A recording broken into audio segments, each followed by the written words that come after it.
আসসালামু আলাইকুম। আমি নাদিম ফয়সাল আহমেদ। আমি লস ভেঞ্চার কনসালটেন্সির ফাউন্ডার এবং লিড কনসালটেন্ট। আমরা লস ভেঞ্চার কনসালটেন্সির পক্ষ থেকে স্টার্টআপ এবং বিজনেস বিষয়ক বিভিন্ন কনসালটেন্সি করে থাকি এবং যারা স্টার্টআপ এবং বিজনেস শুরু করতে ইচ্ছুক তাদেরকে আমরা লস ভেঞ্চার কনসালটেন্সির পক্ষ থেকে আমরা কনসালটেন্সি দিয়ে থাকি। আমরা প্রতিদিন এই লস ভেঞ্চার কনসালটেন্সির পক্ষ থেকে স্টার্টআপ ম্যাগাজিনে স্টার্টআপ এবং এসএমই বিজনেস যারা শুরু করবেন তাদের প্রতিটি টপিকসগুলো আমরা সুন্দরভাবে আলোচনা করে দিই। কিভাবে শুরু করতে পারবেন, কিভাবে শুরু করা উচিত, কিভাবে শুরু করলে ভালো হয়, কিভাবে একটি স্টার্টআপ সুন্দর করে শুরু করা যায়, কিভাবে একটি এসএমই বিজনেস ধাপে ধাপে ধাপে ধাপে ধীরে ধীরে শুরু করা যায় ইত্যাদি বিষয়গুলো নিয়ে আমরা এই স্টার্টআপ ম্যাগাজিনে প্রতিদিন আলোচনা করে থাকি। এবং আমাদের যে লস ভেঞ্চার কনসালটেন্সির ইউটিউব চ্যানেল আছে সেখানেও আমরা দিয়ে থাকি এবং আমাদের ফেসবুক পেজ আছে সেখানেও আমরা দিয়ে থাকি। অবশ্যই আমাদের লস ভেঞ্চার কনসালটেন্সির ইউটিউব চ্যানেল লস ভেঞ্চার সেটি সাবস্ক্রাইব করবেন, কারণ সেখানে স্টার্টআপ এবং এসএমই বিজনেস রিলেটেড অসংখ্য ভিডিও আপনারা পেয়ে যাবেন। এবং আজকের এই ফুল কনসালটেন্সিটা আজকে আমাদের যে ফুল কনসালটেন্সি সেটি আমাদের লস ভেঞ্চার ইউটিউব চ্যানেলে দেয়া থাকবে, অবশ্যই সেখান থেকে আপনারা দেখে নেবেন। আজ আমরা যে টপিকসটি নিয়ে আলোচনা করব সেই টপিকসটির নাম হচ্ছে ইমপ্যাক্ট।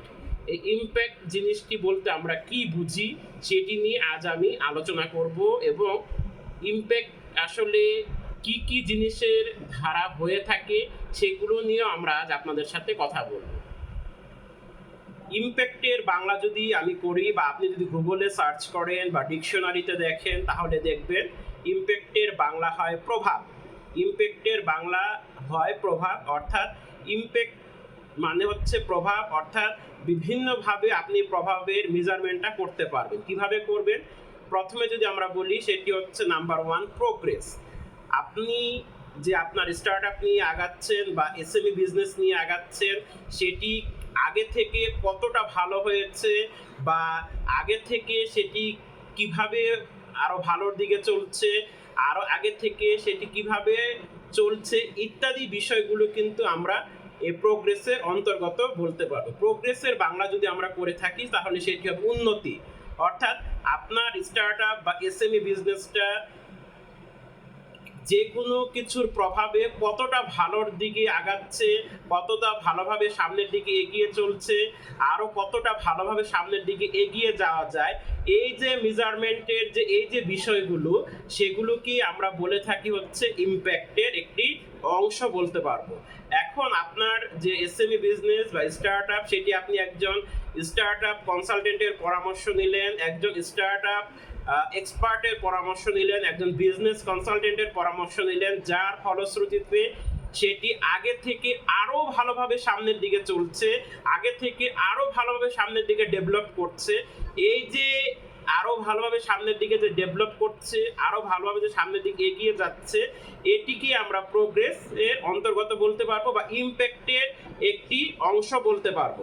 এখন আমরা আরেকটি ভাবে ইমপ্যাক্টের মেজারমেন্ট যদি আমরা করে থাকি সেটি যদি হয় চেঞ্জ, অর্থাৎ আপনার আগে কিরকম ছিল বিজনেসটি বা এখন কিভাবে চলছে আপনার বিজনেস সেটি অ্যাজ এ ফাউন্ডার হিসাবে আপনি খুব ভালোভাবে বুঝছেন বা এখন আপনার কিরকম প্রফিট হচ্ছে, কিরকম লস হচ্ছে, এই বিষয়গুলো অ্যাজ এ ফাউন্ডার হিসাবে আপনি খুব ভালোভাবে জানেন, অন্য কেউ সেটি সম্পর্কে ভালোভাবে জানে না। এখন প্রশ্ন যদি হয় যে আগে থেকে আপনার এই স্টার্টআপ বা এসএমই বিজনেসটা কতটুকু ভালোভাবে পরিবর্তন হয়ে সামনের দিকে এগিয়ে চলছে, অথবা আপনি কোনো একটি অ্যাক্সেলারেশন প্রোগ্রামে যাওয়ার ফলে আপনার স্টার্টআপটা কতটুকু ভালোভাবে এখন চলছে বা আপনি ফান্ড রেজ করার পরে সেটি কিভাবে চলছে, এই যে আপনার যেটা চেঞ্জ আসবে আপনার বিজনেসের ক্ষেত্রে সেটিকেই আমরা বলবো একটি ইমপ্যাক্ট বা একটি প্রভাব। তাহলে আমরা কি কি বললাম? একটা বললাম প্রোগ্রেস, একটা বললাম চেঞ্জ। চেঞ্জে কি কি আসতে পারে? ধরেন আপনার আগে ফান্ড ছিল না, আপনি যখন ফান্ড পেলেন তখন সেটা আরো ভালোভাবে সামনের দিকে এগিয়ে যাচ্ছে। তাহলে এখানে এই যে আপনি আগে ফান্ড পেলেন না, এখন ফান্ড পেয়েছেন, নিশ্চয়ই এটি আগে থেকে আরো ভালোভাবে সামনের দিকে এগিয়ে যাবে। এটি যে আরো ভালোভাবে সামনের দিকে এগিয়ে, আগে থেকে সেটি কতটুকু চেঞ্জ হয়েছে। অর্থাৎ আপনার ফান্ড পাওয়ার আগে হয়তো আপনার স্টার্টআপ বা এসএমই বিজনেসের অপারেশনাল এরিয়া একটা জায়গার মধ্যে সীমাবদ্ধ ছিল বা একটা জায়গার মধ্যে সে লিমিটেশন ছিল, কিন্তু আপনি ফান্ড পাওয়ার পরে সেটার অপারেশনাল অ্যাক্টিভিটিসগুলো আরো বেড়ে গিয়েছে, আরো বিস্তর এরিয়া নিয়ে এটি করছে। তখন আমরা সেটিকে বলবো যে তার চেঞ্জ হয়েছে, তার এই যে ফান্ডের একটা ইম্প্যাক্ট কি করা যাচ্ছে, লক্ষ্য করা যাচ্ছে। তো এইভাবেই আমরা ইম্প্যাক্ট শব্দটাকে ব্যবহার করতে পারি। আরেকটা হচ্ছে রিকভারি। রিকভারি কি? What do you mean by recovery? Recovery হচ্ছে আগে যা ছিল, আগে যেরকম ছিল সেখান থেকে এখন আরো ভালো অবস্থায় গিয়েছে, আরো খারাপ থেকে ভালোর দিকে যাচ্ছে। অর্থাৎ সে আগে তার স্টার্টআপ নিয়ে আরেকটু ডাউনে ছিল, এসএমই বিজনেস নিয়ে সে ভালোভাবে আগাচ্ছিল না, কিন্তু এখন তার এই ইম্প্যাক্ট, অর্থাৎ সে যখন একটা ফান্ড পেলো, একটা ভালো পরামর্শ পেলো, একটা ভালো অফিস স্পেস পেলো, একটা ভালো গাইডেন্স পেলো, একটা ভালো মেন্টর পেলো ইত্যাদি বিভিন্ন কারণে যখন দেখা যাচ্ছে যে তার এই বিজনেসটা সুন্দরভাবে যাচ্ছে, অর্থাৎ খারাপ সাইডটা রিকভারি করে ভালো সাইডের দিকে যাচ্ছে, এই যে টোটাল প্রসেসটা, এই টোটাল সারাউন্ডিংস যে এনভায়রনমেন্টের প্রভাবে তার যে উন্নতি হচ্ছে, একে আমরা কি করব, একে আমরা তখন বলবো একটা কিছু ইম্প্যাক্ট হয়েছে, অর্থাৎ প্রভাব লক্ষ্য করা যাচ্ছে, প্রভাব বিদ্যমান, এই জিনিসটা আমরা তখন বলতে পারবো।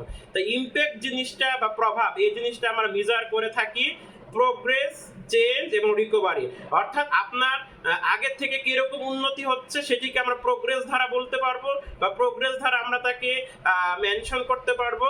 আগের থেকে আপনার ভালোর দিকে যাচ্ছে বা আগের থেকে আপনার আরো ডে বাই ডে ডেভেলপের দিকে যাচ্ছে, তখন আমরা তাকে প্রোগ্রেস ধারা বলতে পারবো। এবং যখন আমরা দেখবো যে চেঞ্জ, অর্থাৎ আগে আপনার বিজনেস একটু ডাউনে ছিল, আগে আপনার বিজনেসটা নিয়ে আপনি ভালো প্রফিট পাচ্ছিলেন না, রেভিনিউ খুব কম জেনারেটেড হচ্ছিল, এই জিনিসগুলো সেটি এখন ডেভেলপিং স্টেজে যাচ্ছে, তখন আমরা তাকে বলবো চেঞ্জ। এবং রিকভারি কোন সাইডে? আপনার আগে এটি খারাপের দিকে ছিল, আপনার এটি আপনি খারাপ দিকটাকে বাদ দিতে পারছিলেন না, আপনার খারাপ দিকটাকে আপনি কি বলে এটাকে বাদ দিতে পারছে না, কিন্তু এখন যখন আপনি বিভিন্ন সারাউন্ডিং এর বিভিন্ন কোনো কিছুর প্রভাবে, যেটাকে আমরা বলি ইংলিশে ইম্প্যাক্ট, এই ইম্প্যাক্টের প্রভাবে আপনার সেটিকে আপনি উন্নতি করে সেটিকে আপনি ভালোভাবে ধাক্কা দেওয়ার ফলে আপনি বিজনেস নিয়ে খুব দ্রুত সামনের দিকে আগাচ্ছেন। এই যে টোটাল জিনিসটা, এই টোটাল জিনিসটাকে আমরা বলবো তখন যে রিকভারি করে সে সামনের দিকে এগিয়ে যাচ্ছে, অর্থাৎ পিছনে যা হওয়ার হয়ে গিয়েছে, এখন সে বিজনেস নিয়ে খুব দ্রুত সামনের দিকে এগিয়ে যাচ্ছে। তাহলে আজ আমরা যে জিনিসটি নিয়ে আলোচনা করলাম সেটি হচ্ছে ইম্প্যাক্টকে আমরা কিভাবে মেজার করব, সেই ইম্প্যাক্টের মেজারমেন্টটা আমরা বিজনেসে কিভাবে কাজে লাগাবো, এই জিনিসগুলো নিয়ে আমরা লস ভেঞ্চার কনসালটেন্সির পক্ষ থেকে স্টার্টআপ ম্যাগাজিন এই বিষয়গুলো নিয়ে আলোচনা করলাম।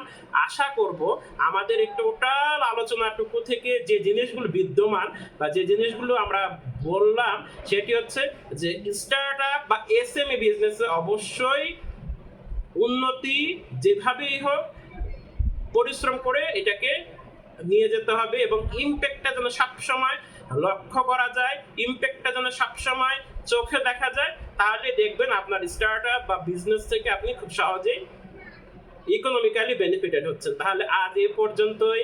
আপনারা ভালো থাকুন, সুস্থ থাকুন এবং স্টার্টআপ ম্যাগাজিনের সাথে থাকুন। আসসালামু আলাইকুম।